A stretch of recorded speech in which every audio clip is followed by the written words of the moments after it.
Chapter 38. Paul, a Prisoner. This chapter is based on Acts chapter 21, verse 17, to chapter 23, verse 35. When we were come to Jerusalem, the brethren received us gladly, and the day following Paul went in with us unto James, and all the elders were present.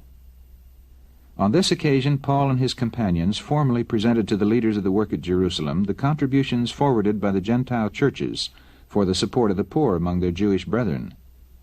The gathering of these contributions had cost the apostle and his fellow workers much time, anxious thought, and wearisome labor. The sum, which far exceeded the expectations of the elders at Jerusalem, represented many sacrifices and even severe privations on the part of the Gentile believers.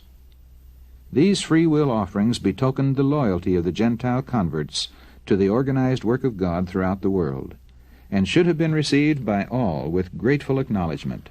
Yet it was apparent to Paul and his companions that even among those before whom they now stood were some who were unable to appreciate the spirit of brotherly love that had prompted the gifts. In the earlier years of the gospel work among the Gentiles, some of the leading brethren at Jerusalem, clinging to former prejudices and habits of thought, had not cooperated heartily with Paul and his associates. In their anxiety to preserve a few meaningless forms and ceremonies, they had lost sight of the blessing that would come to them and to the cause they loved through an effort to unite in one all parts of the Lord's work. Although desirous of safeguarding the best interests of the Christian church, they had failed to keep step with the advancing providences of God, and in their human wisdom attempted to throw about workers many unnecessary restrictions. Thus there arose a group of men who were unacquainted personally with the changing circumstances and peculiar needs met by laborers in distant fields, yet who insisted that they had the authority to direct their brethren in these fields to follow certain specified methods of labor. They felt as if the work of preaching the gospel should be carried forward in harmony with their opinions. Several years had passed since the brethren in Jerusalem, with representatives from other leading churches, gave careful consideration to the perplexing questions that had arisen over methods followed by those who were laboring for the Gentiles. As a result of this council, the brethren had united in making definite recommendations to the churches concerning certain rites and customs, including circumcision. It was at this general council that the brethren had also united in commending to the Christian churches Barnabas and Paul as laborers worthy of the full confidence of every believer. Among those present at this meeting were some who had severely criticized the methods of labor followed by the apostles, upon whom rested the chief burden of carrying the gospel to the Gentile world. But during the council their views of God's purpose had broadened, and they had united with their brethren in making wise decisions which made possible the unification of the entire body of believers. Afterward, when it became apparent that the converts among the Gentiles were increasing rapidly, there were a few of the leading brethren at Jerusalem who began to cherish anew their former prejudices against the methods of Paul and his associates. These prejudices strengthened with the passing of the years, until some of the leaders determined that the work of preaching the gospel must henceforth be conducted in accordance with their own ideas. If Paul would conform his methods to certain policies which they advocated, they would acknowledge and sustain his work. Otherwise, they could no longer look upon it with favor or grant it their support. These men had lost sight of the fact that God is the teacher of his people, that every worker in his cause is to obtain an individual experience in following the divine leader, not looking to man for direct guidance, that his workers are to be molded and fashioned, not after man's ideas, but after the similitude of the divine. In his ministry the Apostle Paul had taught the people not with enticing words of man's wisdom, but in demonstration of the Spirit and of power. The truths that he proclaimed had been revealed to him by the Holy Spirit. For the Spirit searcheth all things, yea, the deep things of God. For what man knoweth the things of a man, save the Spirit of man which is in him? Even so the things of God knoweth no man, but the Spirit of God.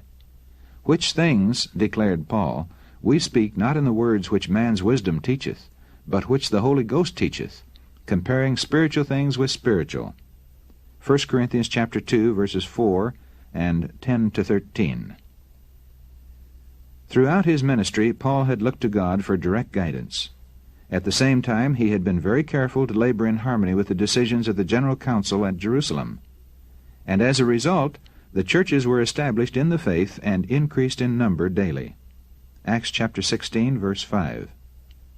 And now, notwithstanding the lack of sympathy shown him by some, he found comfort in the consciousness that he had done his duty in encouraging in his converts a spirit of loyalty, generosity, and brotherly love, as revealed on this occasion in the liberal contributions which he was enabled to place before the Jewish elders.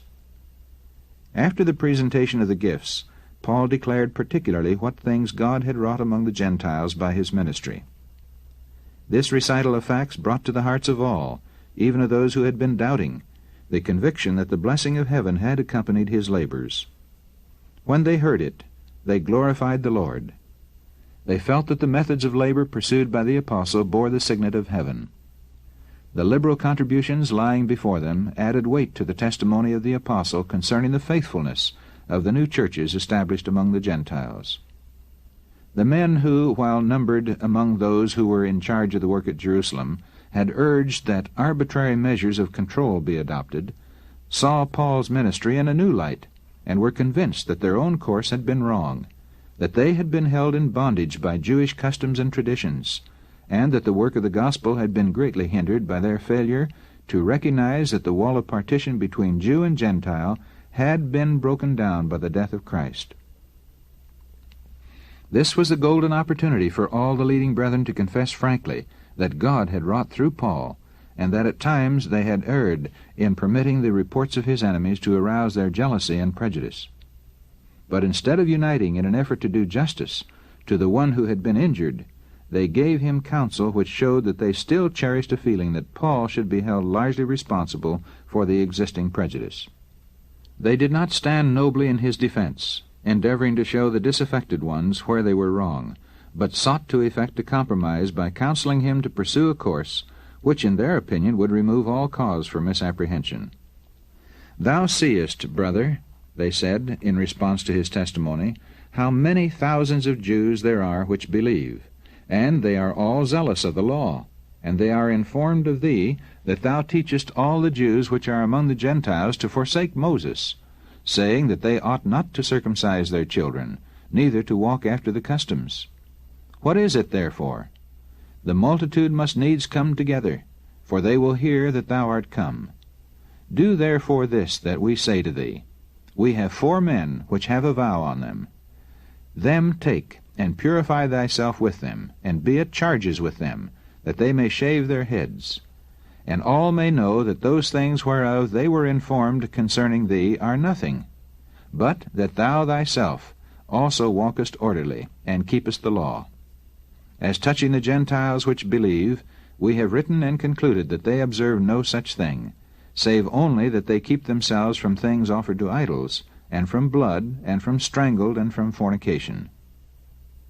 The brethren hoped that Paul, by following the course suggested, might give a decisive contradiction to the false reports concerning him. They assured him that the decision of the former council concerning the Gentile converts and the ceremonial law still held good, but the advice now given was not consistent with that decision. The Spirit of God did not prompt this instruction. It was the fruit of cowardice. The leaders of the church in Jerusalem knew that by nonconformity to the ceremonial law, Christians would bring upon themselves the hatred of the Jews and expose themselves to persecution. The Sanhedrin was doing its utmost to hinder the progress of the gospel. Men were chosen by this body to follow up the apostles, especially Paul, and in every possible way to oppose their work. Should the believers in Christ be condemned before the Sanhedrin as breakers of the law, they would suffer swift and severe punishment as apostates from the Jewish faith. Many of the Jews who had accepted the gospel still cherished a regard for the ceremonial law, and were only too willing to make unwise concessions, hoping thus to gain the confidence of their countrymen, to remove their prejudice, and to win them to faith in Christ as the world's Redeemer. Paul realized that so long as many of the leading members of the church at Jerusalem should continue to cherish prejudice against him, they would work constantly to counteract his influence. He felt that if by any reasonable concession he could win them to the truth, he would remove a great obstacle to the success of the gospel in other places. But he was not authorized of God to concede as much as they asked. When we think of Paul's great desire to be in harmony with his brethren, his tenderness toward the weak in the faith, his reverence for the apostles who had been with Christ, and for James, the brother of the Lord, and his purpose to become all things to all men so far as he could without sacrificing principle, when we think of all this, it is less surprising that he was constrained to deviate from the firm, decided course that he had hitherto followed. But instead of accomplishing the desired object, his efforts for conciliation only precipitated the crisis, hastened his predicted sufferings, and resulted in separating him from his brethren, depriving the church of one of its strongest pillars, and bringing sorrow to Christian hearts in every land. On the following day, Paul began to carry out the counsel of the elders. The 4 men who were under the Nazirite vow, see Numbers chapter 6, the term of which had nearly expired, were taken by Paul into the temple to signify the accomplishment of the days of purification, until that an offering should be offered for every one of them. Certain costly sacrifices for purification were yet to be offered. Those who advised Paul to take this step had not fully considered the great peril to which he would thus be exposed. At this season, Jerusalem was filled with worshippers from many lands. As in fulfillment of the commission given him by God, Paul had borne the gospel to the Gentiles. He had visited many of the world's largest cities, and he was well known to thousands who from foreign parts had come to Jerusalem to attend the feast. Among these were men whose hearts were filled with bitter hatred for Paul, and for him to enter the temple on a public occasion was to risk his life. For several days he passed in and out among the worshippers, apparently unnoticed. But before the close of the specified period, as he was talking with a priest concerning the sacrifices to be offered, he was recognized by some of the Jews from Asia. With the fury of demons they rushed upon him, crying, "Men of Israel, help! This is the man that teacheth all men everywhere against the people, and the law, and this place." And as the people responded to the call for help, another accusation was added, "And further brought Greeks also into the temple, and hath polluted this holy place." By the Jewish law, it was a crime punishable with death for an uncircumcised person to enter the inner courts of the sacred edifice. Paul had been seen in the city in company with Trophimus, an Ephesian, and it was conjectured that he had brought him into the temple. This he had not done, and being himself a Jew, his act in entering the temple was no violation of the law. But though the charge was wholly false, it served to arouse the popular prejudice. As the cry was taken up and borne through the temple courts, the throngs gathered there were thrown into wild excitement. The news quickly spread through Jerusalem, and all the city was moved, and the people ran together. That an apostate from Israel should presume to profane the temple at the very time when thousands had come there from all parts of the world to worship excited the fiercest passions of the mob. They took Paul and drew him out of the temple, and forthwith the doors were shut. As they went about to kill him, tidings came unto the chief captain of the band that all Jerusalem was in an uproar. Claudius Lysias well knew the turbulent elements with which he had to deal, and he immediately took soldiers and centurions and ran down unto them, and when they saw the chief captain and the soldiers, they left beating of Paul. Ignorant of the cause of the tumult, but seeing that the rage of the multitude was directed against Paul, the Roman captain concluded that he must be a certain Egyptian rebel of whom he had heard, who had thus far escaped capture.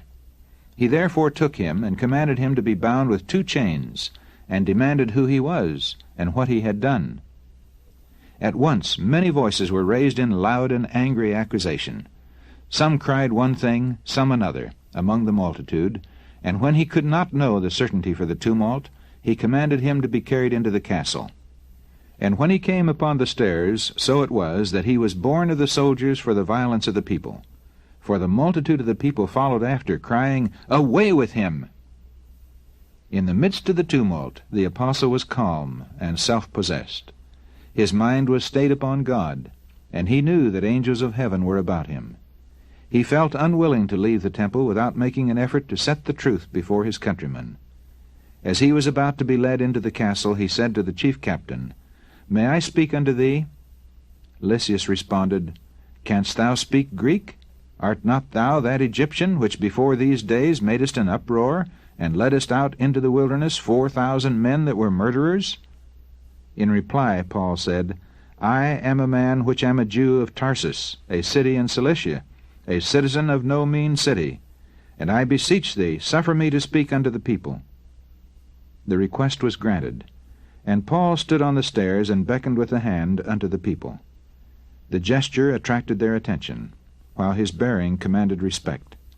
And when there was made a great silence, he spake unto them in the Hebrew tongue, saying, Men, brethren and fathers, hear ye my defense which I make now unto you. At the sound of the familiar Hebrew words, they kept the more silence. And in the universal hush he continued, I am verily a man which am a Jew, born in Tarsus, a city in Cilicia, yet brought up in this city at the feet of Gamaliel, and taught according to the perfect manner of the law of the fathers, and was zealous toward God, as ye all are this day. None could deny the apostle's statements, as the facts that he referred to were well known to many who were still living in Jerusalem. He then spoke of his former zeal in persecuting the disciples of Christ, even unto death, and he narrated the circumstances of his conversion, telling his hearers how his own proud heart had been led to bow to the crucified Nazarene. Had he attempted to enter into argument with his opponents, they would have stubbornly refused to listen to his words. But the relation of his experience was attended with a convincing power that for the time seemed to soften and subdue their hearts. He then endeavored to show that his work among the Gentiles had not been entered upon from choice. He had desired to labor for his own nation, but in that very temple the voice of God had spoken to him in holy vision, directing his course far hence unto the Gentiles. Hitherto the people had listened with close attention, but when Paul reached the point in his history where he was appointed Christ's ambassador to the Gentiles, their fury broke forth anew. Accustomed to look upon themselves as the only people favored by God, they were unwilling to permit the despised Gentiles to share the privileges which had hitherto been regarded as exclusively their own. Lifting their voices above the voice of the speaker, they cried, Away with such a fellow from the earth, for it is not fit that he should live. As they cried out and cast off their clothes and threw dust into the air, the chief captain commanded him to be brought into the castle, and bade that he should be examined by scourging, that he might know wherefore they cried so against him. And as they bound him with thongs, Paul said unto the centurion that stood by, Is it lawful for you to scourge a man that is a Roman, and uncondemned?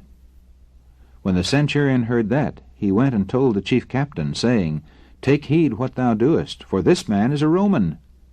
Then the chief captain came and said unto him, Tell me, art thou a Roman? He said, Yea. And the chief captain answered, With a great sum obtained I this freedom. And Paul said, But I was free born. Then straightway they departed from him which should have examined him. And the chief captain also was afraid, after he knew that he was a Roman, and because he had bound him. On the morrow, because he would have known the certainty wherefore he was accused of the Jews, he loosed him from his bands, and commanded the chief priests and all their council to appear, and brought Paul down and set him before them. The apostle was now to be tried by the same tribunal of which he himself had been a member before his conversion. As he stood before the Jewish rulers, his bearing was calm, and his countenance revealed the peace of Christ. Earnestly beholding the council, he said, Men and brethren, I have lived in all good conscience before God until this day. Upon hearing these words their hatred was kindled afresh, and the high priest Ananias commanded them that stood by him to smite him on the mouth.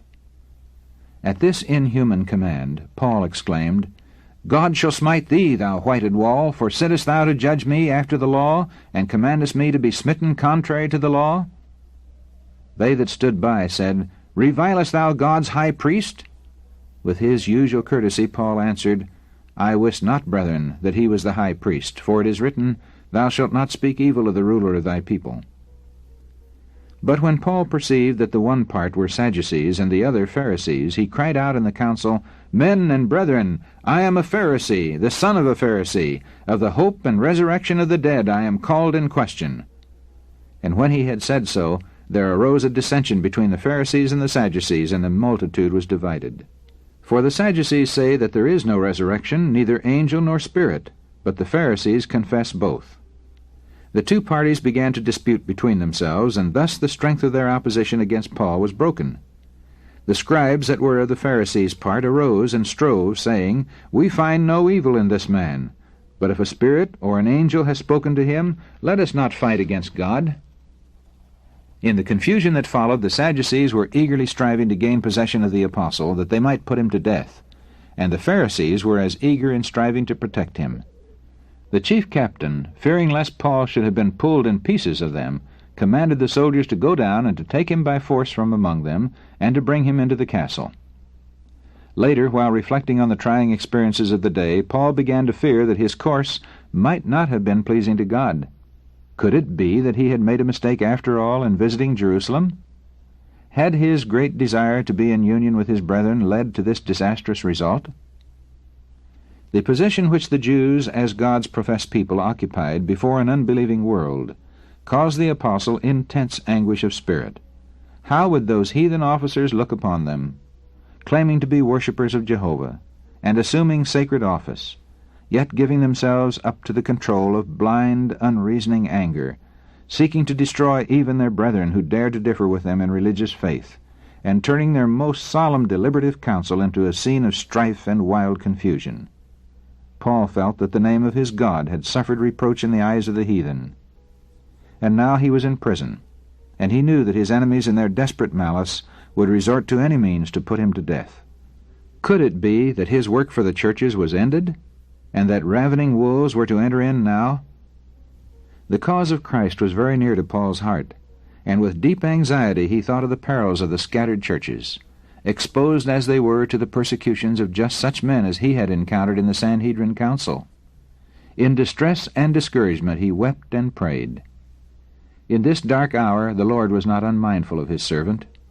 He had guarded him from the murderous throng in the temple courts. He had been with him before the Sanhedrin Council. He was with him in the fortress, and he revealed himself to his faithful witness in response to the earnest prayers of the apostle for guidance. The night following, the Lord stood by him and said, "Be of good cheer, Paul, for as thou hast testified of me in Jerusalem, so must thou bear witness also at Rome." Paul had long looked forward to visiting Rome. He greatly desired to witness for Christ there, but had felt that his purposes were frustrated by the enmity of the Jews. He little thought even now that it would be as a prisoner that he would go. While the Lord encouraged his servant, Paul's enemies were eagerly plotting his destruction. And when it was day, certain of the Jews banded together and bound themselves under a curse, saying that they would neither eat nor drink till they had killed Paul. And they were more than 40 which had made this conspiracy. Here was a fast such as the Lord through Isaiah had condemned, a fast for strife and debate and to smite with the fist of wickedness. Isaiah chapter 58, verse 4. The conspirators came to the chief priests and elders and said, "We have bound ourselves under a great curse, that we will eat nothing until we have slain Paul. Now therefore ye with the council signify to the chief captain that he bring him down unto you tomorrow, as though ye would inquire something more perfectly concerning him. And we, or ever he come near, are ready to kill him." Instead of rebuking this cruel scheme, the priests and rulers eagerly agreed to it. Paul had spoken the truth when he compared Ananias to a whited sepulchre. But God interposed to save the life of his servant. Paul's sister's son, hearing of the lying in wait of the assassins, went and entered into the castle and told Paul. Then Paul called one of the centurions unto him and said, "Bring this young man unto the chief captain, for he hath a certain thing to tell him." So he took him, and brought him to the chief captain, and said, "Paul the prisoner called me unto him, and prayed me to bring this young man unto thee, who hath something to say unto thee." Claudius Lysias received the youth kindly, and taking him aside, asked, "What is that thou hast to tell me?" The youth replied, "The Jews have agreed to desire thee that thou wouldest bring down Paul tomorrow into the council, as though they would inquire somewhat of him more perfectly. But do not thou yield unto them, for there lie in wait for him of them more than 40 men, which have bound themselves with an oath that they will neither eat nor drink till they have killed him, and now are they ready, looking for a promise from thee." The chief captain then let the young man depart, and charged him, "See thou tell no man that thou hast showed these things to me." Lysias at once decided to transfer Paul from his jurisdiction to that of Felix the procurator. As a people, the Jews were in a state of excitement and irritation, and tumults were of frequent occurrence. The continued presence of the apostle in Jerusalem might lead to consequences dangerous to the city, and even to the commandant himself. He therefore called unto him 2 centurions, saying, Make ready 200 soldiers to go to Caesarea, and horsemen 70, and spearmen 200, at the 3rd hour of the night, and provide them beasts, that they may set Paul on, and bring him safe unto Felix the governor. No time was to be lost in sending Paul away. The soldiers, as it was commanded them, took Paul, and brought him by night to Antipatris. From that place the horsemen went on with the prisoner to Caesarea, while the 400 soldiers returned to Jerusalem.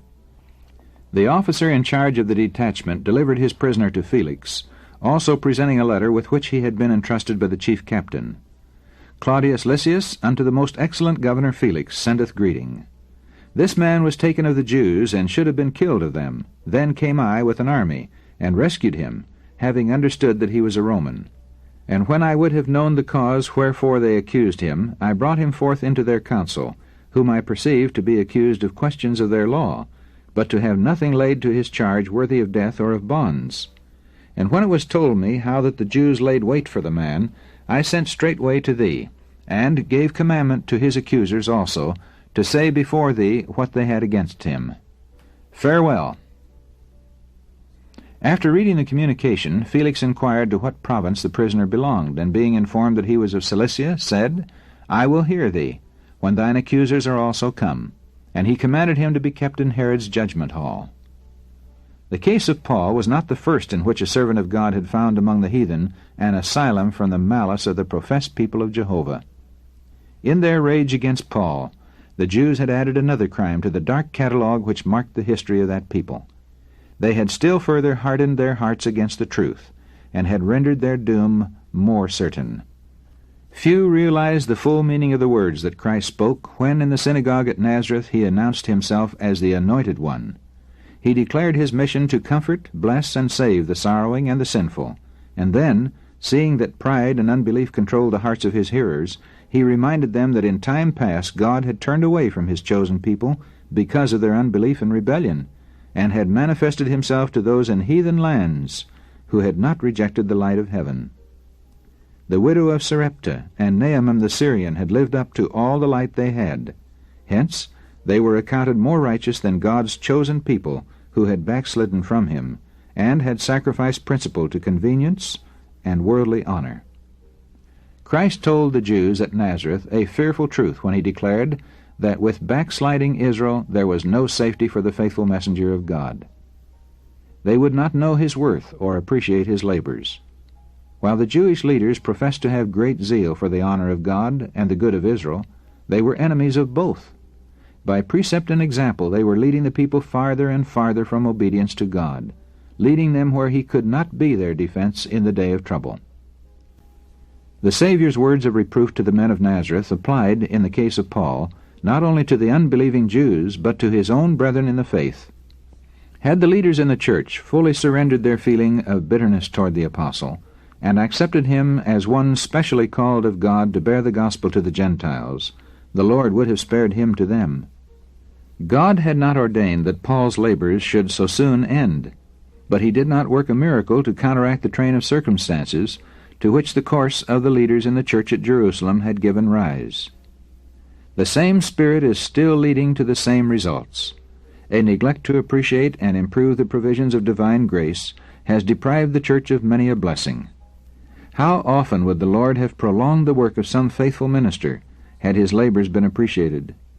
But if the church permits the enemy of souls to pervert the understanding so that they misrepresent and misinterpret the words and acts of the servant of Christ, if they allow themselves to stand in his way and hinder his usefulness, the Lord sometimes removes from them the blessing which he gave. Satan is constantly working through his agents to dishearten and destroy those whom God has chosen to accomplish a great and good work. They may be ready to sacrifice even life itself for the advancement of the cause of Christ. Yet the great deceiver will suggest to their brethren doubts concerning them, which, if entertained, would undermine confidence in their integrity of character and thus cripple their usefulness.